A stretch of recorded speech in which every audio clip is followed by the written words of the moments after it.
12 seems to be the age when kids start putting the heat on their parents about the truth behind Santa.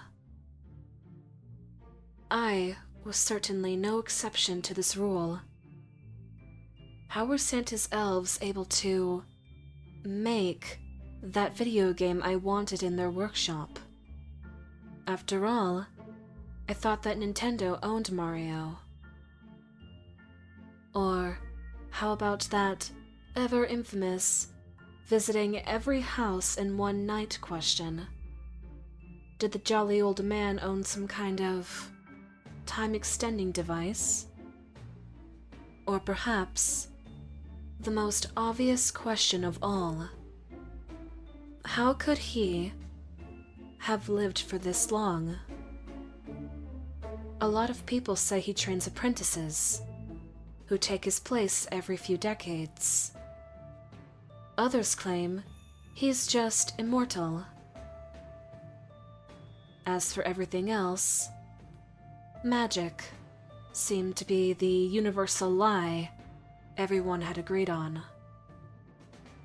Whatever the case, I just went with the conclusion that it was my parents' doing. Of course, they denied it and claimed ignorance if I ever confronted them. But it wasn't enough to dissuade my beliefs. So one Christmas Eve, when I couldn't sleep as these questions danced among my dreams of sugar cereals and new video games, I decided to investigate the noises coming from my living room. This time, surely, I would catch my mom or dad in the act of stowing presents under the tree and stuffing my stockings full of goodies. At least, then, they'd let me in on the truth.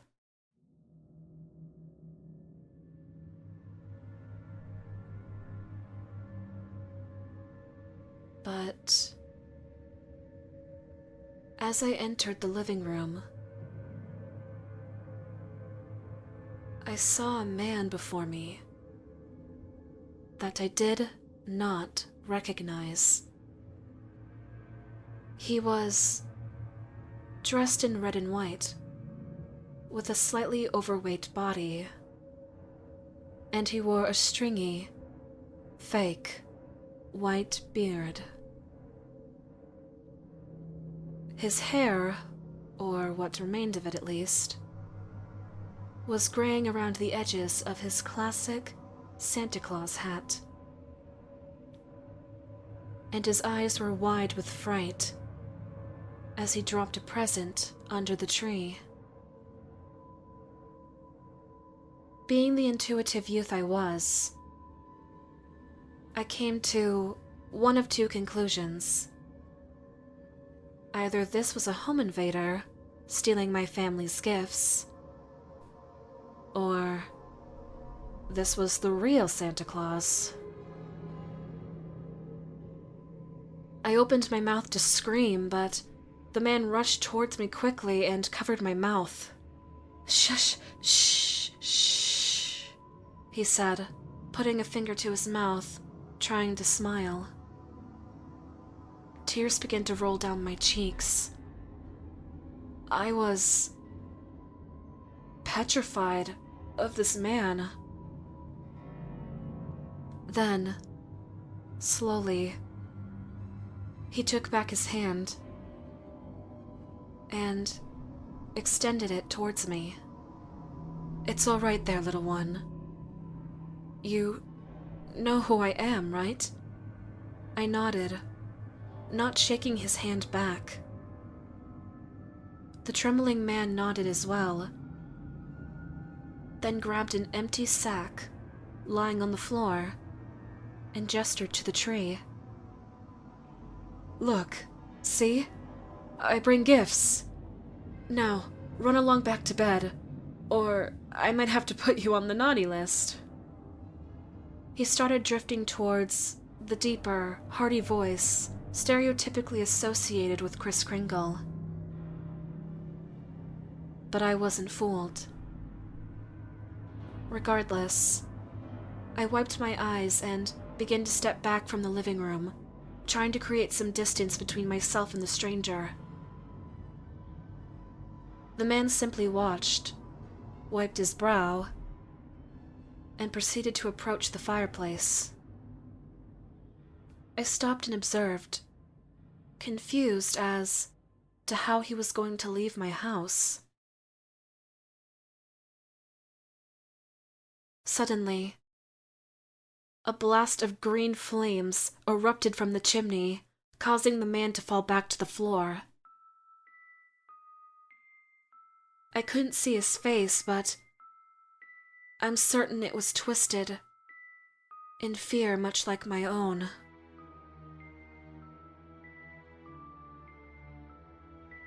A massive, bony hand spawned from the fire, and the arm that followed was draped in raggedy fur. Then another arm, and then the skull of some wild creature with 2 large horns followed, nearly as large as the fireplace itself. The bones popped and snapped as it slammed its hands onto the floor. The entire monster was engulfed in the flames, yet it did not seem to burn anything in the house. Eddie. The monster declared, speaking to what I guessed to be the man on the floor. No, no! Eddie shouted back. I did my part, see? 10,000 houses, just like you said, right? 10,000. I did my part. And yet, you allowed a human child to see you. You know the rules. Look, I've learned my lesson. I'm sorry. I made a mistake. Just, please, let me go, please. I delivered all the— Let you go? Did you let that woman go, Eddie? I don't seem to recall you letting her go. This was your second chance, and you've wasted it. What are you going to do? Eddie whispered. I could make out his quaking figure being overshadowed by the creature in the fireplace.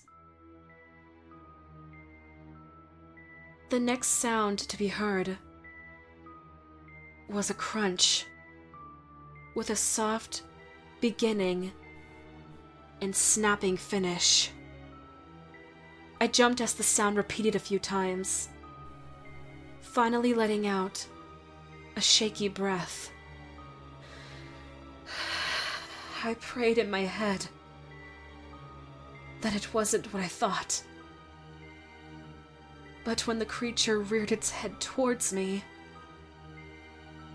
I saw the red and white pants hanging from its mouth as it chewed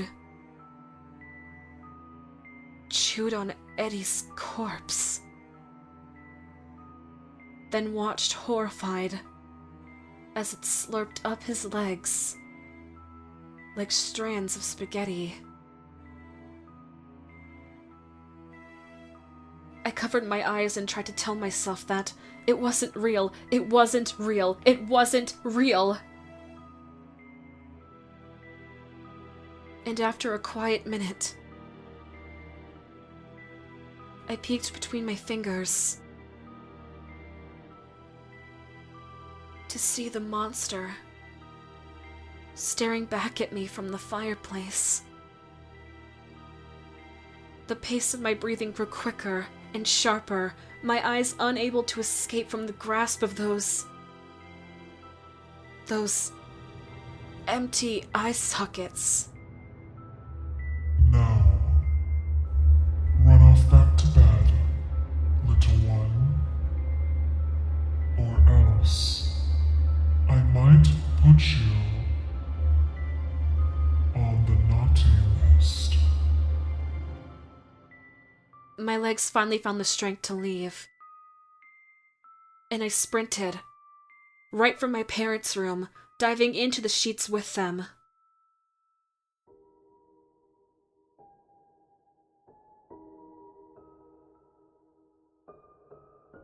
There wasn't a trace of the events of the night before, when my family went down to the tree the next morning.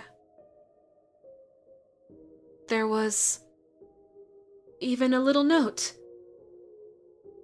next to an empty glass and a half-eaten cookie on the table. Have a Merry Christmas. S. Claus. As much as I tried to take in the warm, comforting atmosphere that came with Christmas Day, I couldn't stop watching the fireplace, terrified that the monster would return. At the very least, now I knew the truth about Santa Claus.